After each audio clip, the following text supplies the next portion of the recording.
Hey guys, welcome to What in the World? Steve.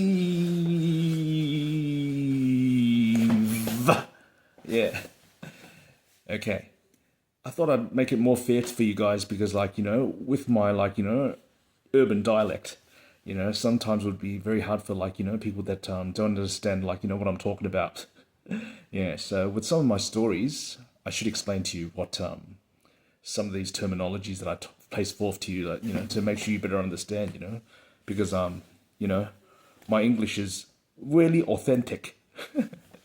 Okay, so what I like to explain to you is for instance, when I told you in my previous episodes of Big Brother Number One, if I'm giving someone a red pocket, in affiliation, right, the traditional way is to put in one of those red envelopes, that people they give Lacey every Chinese New Year. Yeah, it's called lucky money. Yeah, so in the affiliation, when you join the club, it's $36.60. Yeah, that's a entry fee. Yeah, to your big bro. And there is you might want to ask me. So Steve, is there an exit fee? Yeah, there is an exit fee. You can give your dial back another red pocket when you want to leave the clan, and then it's $108. Yeah, but to tell you the honest truth, you don't want to be doing that because either you're gonna go to another heading or go to another clan, unless your reputation is really really clean, you know, and you don't have any enemies. Otherwise, you better be joining another clan because if you decide to leave, yeah, then you're just like a walking duck. Yeah, especially if you have enemies. Yeah, so it's oh, now is the time, Yeah, now's the time to get him. He's got no one, absolutely nothing. It's time to get him now. Yeah. So if you do hand back that $108, either you jump clan and or yeah, you either jump clan or unless like Ice T's lyric says, catch me slipping, I could even get worked. But I don't slip that often. There's a coffin straight away when comes up soft when the real bloody shit goes down. Take a look around. All them suckers can be found. They talk a mean frickin' fight like hoes. I'm from South Central, fool, where everything goes. So if you want to return fair, it's usually it gets hardly people hand it back, but they could request a transfer.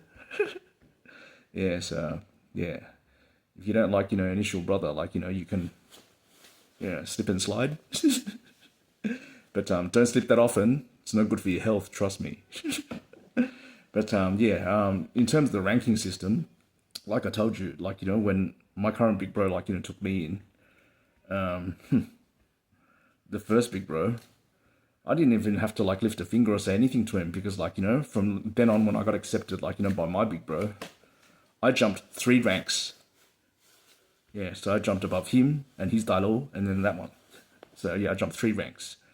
So I didn't even know I jumped that high up until when my close elder, I'm not gonna say his name, I said to him, "Hey, so senior brother, and he goes, Dragon, if I calculate the rankings, I don't even think it's necessary for you to call me that anymore."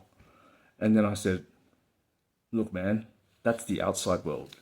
This is me and you and me, And then at that moment, he looked at me and he went, you know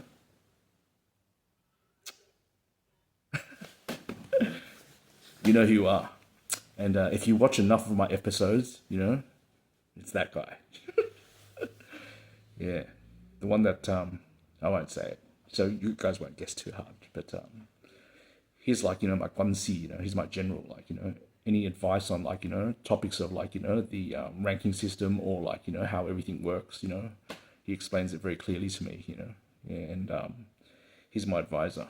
Yeah, yeah. Without him, I'd learn so much less about the golden rules of how to do or whatnot, because I wouldn't say an ABC because I wasn't born here in Australia. I was born in Hong Kong, but I do not know how to write and only recognize Chinese words. So yeah, yeah. So like after jumping rank, when I went back down to Sydney, you know, he doesn't even have the balls to look at me because if I look at him, he'll be like this.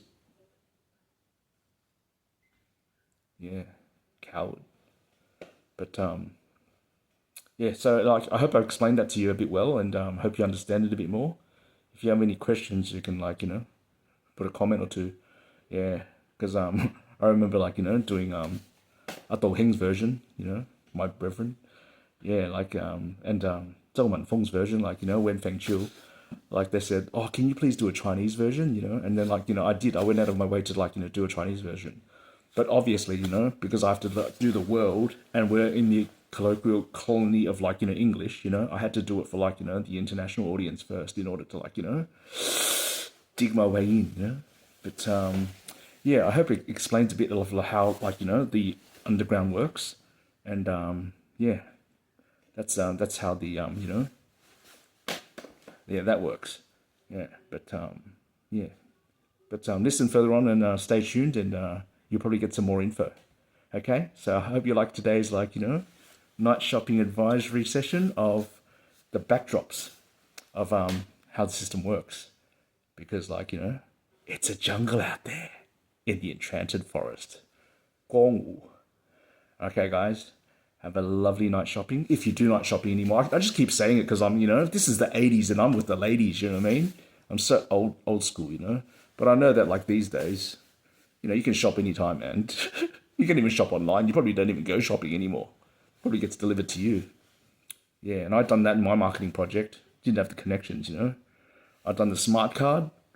I've done the online. Yeah, so all these online shoppings that you see now, right? I wrote that marketing plan like, in 1998. Yeah. Smart card, the ones that you like, you have on your credit cards and everything. Yeah, I drew up all those marketing plans back then. Yeah, yeah. But you know what? This time, I am not going to let it go. This time, I know what I have to do. And I'm not taking off any opportunity that with my creativity and with my capacity, I'm going to take it all the way this time. I'm going to just shed my ideas out and then like, let people like, ride all over it. This time. Others coming. All right, guys. Enough said. I love you guys, and have a lovely night shopping, like I said. And we'll see you soon for some more stories. Stay tuned. Bye. See you.